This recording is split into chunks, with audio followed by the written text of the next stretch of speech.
Hey everyone, I'm Kendrick Diaz, and you're listening to Verse by Verse. Have you ever heard the saying, sometimes things have to get worse before they get better? That applies to our world today. If we think things are bad now, all we have to do is wait because more is coming. Dozens of prophetic passages talk about how horrifyingly worse things are going to get. The book of Revelation alone says more than what most people would probably like to know. Devastating famines, crippling diseases, spectacular astronomical anomalies, world wars, water turning to blood, plagues, and death tolls numbering in the billions. Other verses say it's the day of the Lord's vengeance and that there's never been a time in history more horrible. But in the midst of all that is one pivotal event that ought to encourage us.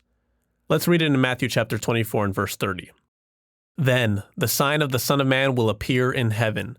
And then all the tribes of the earth will mourn, and they will see the Son of Man coming on the clouds of heaven with power and great glory. Jesus is coming so he can get this thing turned around. He's coming to establish his government, to clear the wreckage, the debris, to imprison Satan the devil so he can't influence mankind anymore. He's coming to completely rebuild society so we can have 1,000 years of peace and prosperity.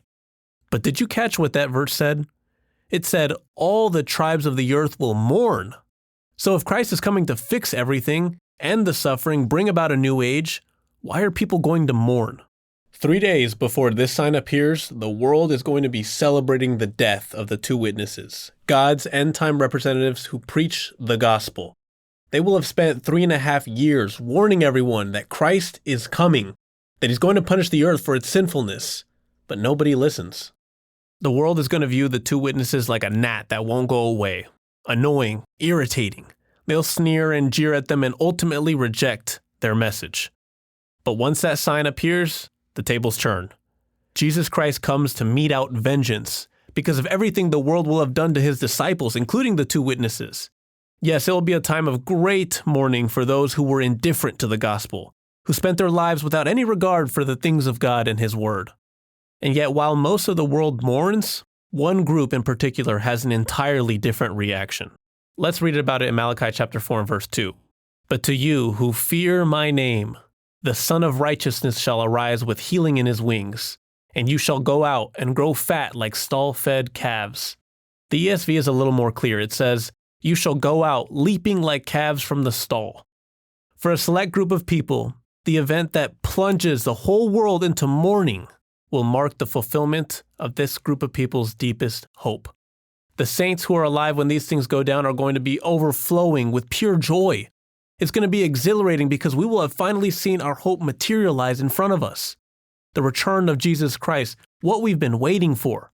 Our endurance will have paid off. Every ounce of suffering will have been worth it.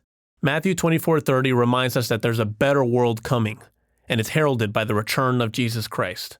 I want to be a part of the ones who rejoice over Christ's return, not lament. How about you?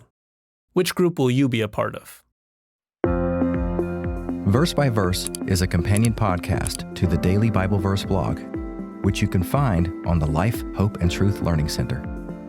Check out the show notes for more.